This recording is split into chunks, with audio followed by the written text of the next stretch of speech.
A very good morning to all of you. Once again, we are here in our online classes with your English language subject, and this video is for class 7th. So I would like to tell them that please take out their English language book and open the first chapter on which you will get a topic, the sentence. Okay, so here one question arises in our mind that what is a sentence. हमारे दिमाग में सबसे पहला question आता है कि sentence क्या है, आखिर सेंटेंस कहते किसे हैं. So a sentence is a group of word. A sentence is a group of word which makes a complete sentence. एक सेंटेंस जो है हमारा वो शब्दों का वह समूह होता है जो कि एक कंप्लीट सेंस निकालता है, उसका पूर्णतः मतलब निकालता है. ठीक है, एक कंप्लीट थॉट बताता है, उसे हम क्या बोलेंगे, सेंटेंस बोलेंगे. और अगर वही हमारा सेंटेंस या वही हमारे वर्ड्स पजल्ड हों, बिखरे हुए हों, लाइनअप सही अरेंज ना हो, तो वो क्या हो जाएगा हमारा, वो अर्थ निरर्थक हो जाएगा, उसका कोई अर्थ नहीं निकलेगा. यहाँ पे देख लीजिए, a sentence is a group of words that express a complete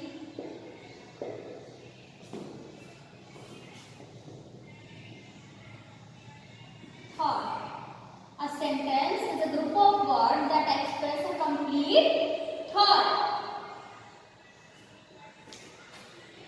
अब यहाँ पे आप देखिएगा, एक सेंटेंस में हमेशा एक सब्जेक्ट, वर्ब, ऑब्जेक्ट, ये सारी चीजें होती हैं. ठीक है, a sentence always have a subject,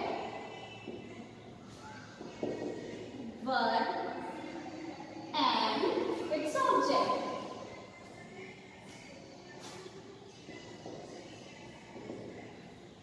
ठीक है, और अगर ऐसा नहीं है तो किसी भी सेंटेंस में वर्ब मिसिंग है या ऑब्जेक्ट मिसिंग है या फिर आपका सब्जेक्ट मिसिंग है, तो वो जो है आपका वाक्य नहीं कहलाएगा, उसे हम बोल सकते हैं सेंटेंस फ्रेगमेंट. क्योंकि जब किसी शब्दों का वह समूह, जब उसका कोई अर्थ निकल ही नहीं रहा है, if there are words but they are meaningless, they are not arranged in a manner, in an order, so what we will say, we cannot say that particular group of words of sentence. उस word, उन शब्दों के समूह को, उस group of words को हम ये नहीं कह सकते कि वो सेंटेंस है. we can't say, because every sentence have a meaning. हर एक वाक्य की एक मीनिंग होती है. every sentence has a meaning और its object और a thought. हर एक वाक्य का एक थॉट होता है, एक ऑब्जेक्ट होता है या एक मीनिंग होती है. तो अगर वहां पे कोई भी चीज मिसिंग है या ऑर्डरली अरेंज नहीं की गई है, तो वो हमारा सेंटेंस नहीं कहलाएगा, वाक्य नहीं कहलाएगा. सेंटेंस को क्या बोलते हैं, वाक्य. ठीक है, अब यहाँ पे देखते हैं कि sentence can be further classified on the basis of structure. अब यहाँ पे हम ये कह सकते हैं कि सेंटेंस हमारे सिंपल होते हैं, कंपाउंड होते हैं और कंडीशनल होते हैं. ठीक है, कितने टाइप्स के होते हैं सेंटेंसेस हमारे, सिंपल, कंपाउंड एंड कंडीशनल. अभी यहाँ पे हम एग्जांपल के थ्रू सेंटेंस को समझते हैं.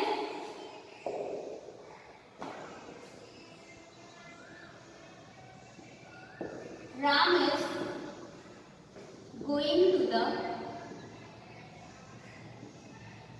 Market.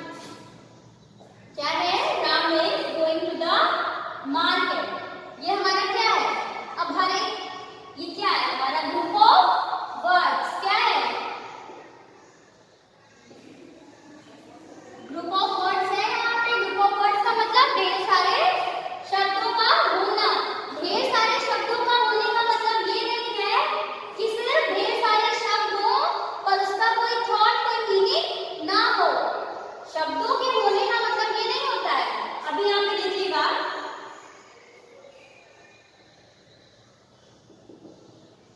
Going to market, Ram is. Group of words तो यहाँ पे भी, ढेर सारे शब्द यहाँ पे भी है ना, शब्दों का समूह यहाँ पे भी बन रहा है, पर हम इन दोनों में से सेंटेंस कैसे कहेंगे? Anybody no? इन दोनों में से हम सेंटेंस किसे कहेंगे? फर्स्ट वाले को किसे कहेंगे? फर्स्ट वाले को। ये हमारा सेंटेंस है और ये हमारा सेंटेंस फ्रेगमेंट है। रीजन क्या है? रीजन ये है कि ये हमारा एक ऑर्डर में है। सेंटेंस में क्या होना चाहिए? सब्जेक्ट और वर्ब का होना जरूरी है। क्या सब्जेक्ट वर्ब का होना जरूरी है? इसके अलावा वो सब्जेक्ट और वर्ब एक मैनर, एक ऑर्डर में होना चाहिए ना, एक सीक्वेंस में होना चाहिए। किसी भी वाक्य का जो सीक्वेंस होता है वो क्या होता है? Subject plus verb plus object. SVO, subject verb object. मतलब कि सबसे पहले क्या आता है सेंटेंस में? सब्जेक्ट आता है, उसके बाद वर्ब यानी कि क्रिया आती है, उसके बाद ऑब्जेक्ट यानी कि उद्देश्य आता है। ठीक है? सब्जेक्ट मतलब कर्ता, the one who is doing the work, कर्ता। बोलने में ही समझ में आ रहा है, कर्ता मतलब जो कार्य को कर रहा है, the one who is doing the work। ठीक? तो वो क्या हो गया हमारा? सब्जेक्ट हो गया। वर्ब क्रिया, क्रिया का समझ में आया आपको? क्रिया मतलब जिसके द्वारा कार्य किया जा रहा है, या कर्ता यानी कि सब्जेक्ट जिस भी कार्य को कर रहा होता है। सब्जेक्ट जिस कार्य को करता है वो क्या हो जाती है हमारी? वर्ब, या सब्जेक्ट के द्वारा की गई क्रिया। सब्जेक्ट के द्वारा की गई क्रिया। हमारे जो एक्शन वर्ड्स होते हैं या डूइंग थिंग्स होती हैं, उन सबको हम क्या बोलते हैं? वर्ब बोलते हैं ना। तो मोस्टली हमारी वर्ब कौन सी बनती है? जिनका हम एक्शन वर्ड, जो हमारे एक्शन वर्ड होते हैं, डूइंग थिंग्स होती हैं, या जिनका हम सेकंड फॉर्म थर्ड फॉर्म निकालते हैं। आप लोगों ने देखा होगा वर्ब की सेकंड फॉर्म थर्ड फॉर्म, जैसे गो वेंट गॉन, कम केम केम, ये होता है ना। तो जिसका भी हम सेकंड थर्ड फॉर्म निकालते हैं वो हमारी वर्ब्स होती हैं, क्रियाएं होती हैं। Like going, sitting, eating, laughing, crying, shouting ना, सिंगिंग। तो ये सब हमारी क्या होती है? वर्ब। यानी कि जितनी भी डूइंग थिंग्स होती हैं, जितने भी एक्शन वर्ड्स होते हैं, हम जितने भी काम को करते हैं, आना जाना, खाना पीना, रोना हंसना खेलना कूदना, ये सारी चीजें क्या है? हमारी क्रियाएं हैं। Is that clear to you? तो ये हमारी होती है वर्ब। अब हम आते हैं ऑब्जेक्ट पे। ऑब्जेक्ट, ऑब्जेक्टिव सुना होगा आप लोगों ने। ऑब्जेक्ट का मतलब उद्देश्य, लक्ष्य। तो कर्ता यानी कि सब्जेक्ट का जो भी लक्ष्य होता है वो होता है ऑब्जेक्ट। हर एक व्यक्ति अपना एक लक्ष्य निर्धारित करके चलता है ना, हर एक व्यक्ति का एक ऑब्जेक्ट होता है। जैसे कि Ram is going to the market. Ram अगर घर से निकला है, अगर वो जा रहा है, तो कहाँ जाने के लिए जा रहा है? कहाँ जाने के लिए? मार्केट। तो राम का ऑब्जेक्ट क्या हुआ? मार्केट। वो कहाँ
क्लियर रहें। So the students, this was the topic of ours for today. तो ये हमारा आज का टॉपिक था. So in our next video we will know about simple sentences, compound sentences and conditional sentences. In simple sentences we will know about the clauses जानेंगे, क्योंकि एक sentence में हमारे क्या होता है, क्लॉज भी होता है. क्लॉज भी हमारा ग्रुप ऑफ वर्ड्स ही होता है. सेंटेंस की तरह वो भी ग्रुप ऑफ वर्ड्स ही होता है, लेकिन उसमें सेंटेंस और क्लॉज में डिफरेंस इतना है कि उसमें सिर्फ वर्ब और सब्जेक्ट होता है. जैसे आई ईट, आई गो, आई डू, इस तरीके से. और सेंटेंस क्या है, सेंटेंस हमारा सेंटेंस में सब्जेक्ट वर्ब ऑब्जेक्ट भी होती है, पर क्लॉज में क्या है, सिर्फ दो चीजें होती हैं, सब्जेक्ट और वर्ब. तो अगली वीडियो में हम सिंपल सेंटेंसेस, कंपाउंड सेंटेंसेस और कंडीशनल सेंटेंसेस के बारे में जानेंगे. Till then bye bye, have a good day. And yes, अगर आप लोगों ने अभी तक चैनल को सब्सक्राइब नहीं किया है तो प्लीज चैनल को सब्सक्राइब करके बेल आइकन को प्रेस कर दीजिए, so that you may stay tuned with us and get updated with our videos. Bye bye, have a good day.